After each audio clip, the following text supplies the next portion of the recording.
செய்தி. வணக்கம். விவி செய்திகளுக்காக ஊர் செய்திகள் வாசிப்பது ஸ்பெர்னா.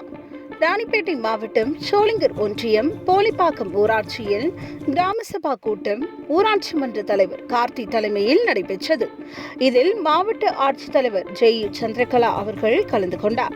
அப்பொழுது அப்பகுதி பொதுமக்கள் தங்கள் பகுதிக்கு தேவையான சுத்தமான குடிநீர், சாலை வசதிகள், தூய்மை பணிகள் உள்ளிட்ட அடிப்படை வசதிகளை ஊராட்சி நிர்வாகம் உடனுக்குடன் செய்து தர வேண்டும் எனவும், போலிப்பாக்கத்தில் உள்ள உயர்நிலை பள்ளியை மேல்நிலை பள்ளியாக தரம் உயர்த்த வேண்டும், கர்ப்பிணி பெண்கள் பரிசோதனை செய்ய 15 கிலோமீட்டர் தொலைவில் உள்ள கரடிக்குப்பம் ஆரம்ப சுகாதார நிலையத்திற்கு செல்ல வேண்டியுள்ளதால் முறையான போக்குவரத்து வசதி இல்லாததால் எங்கள் கிராமத்திலேயே ஆரம்ப சுகாதார நிலையம் அமைக்க வேண்டும், போலிப்பாக்கம் மற்றும் அதனை சுற்றியுள்ள கிராமங்களில் அதிக அளவு விவசாயம் செய்வதால் சேமிப்பு கிடங்கு அமைக்க வேண்டும், கால்நடை அதிக அளவில் வளர்ப்பதால் கால்நடை மருத்துவமனை அமைக்க வேண்டும் என கிராம சபா கூட்டத்தின் வாயிலாக கிராம மக்கள் தங்களின் கோரிக்கையை ஆட்சியர் முன்வைத்தனர். கோரிக்கைகளை ஏற்றுக்கொண்ட ஆட்சியர் சந்திரகலா அவர்கள் ஆய்வு செய்து உடனடியாக நடவடிக்கை எடுப்பதாக தெரிவித்தார்.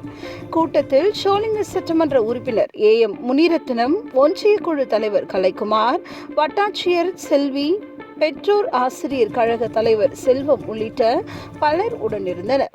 விவி செய்திகளுக்காக விஜய் மற்றும் பாஸ்கர். அந்த ஹைவேஸ் ஊராட்சியிடம் தான் இன்னைக்கே போட்டிருக்கலாம்.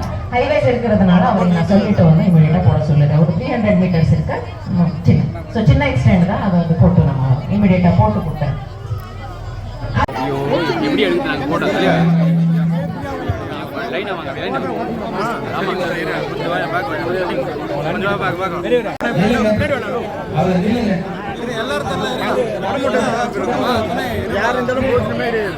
பின்னாடி போங்கம்மா.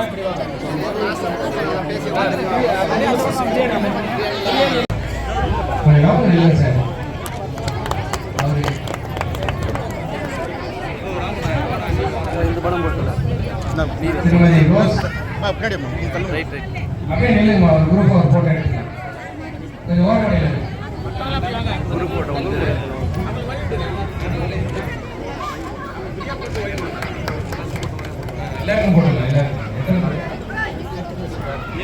8 தூய்மை பணியாளர்களுக்கு மாவட்ட ஆட்சித்தலைவர் அவர்கள் ஆந்தோறும் கிராமத்தில் வீடுகளுக்கு சென்று குப்பைகளை அதை கூடுதலாக கடனுதவி 50,000 பெற்று வீடு கட்டுவதற்கு பயன்படுத்தி வருகிறார்.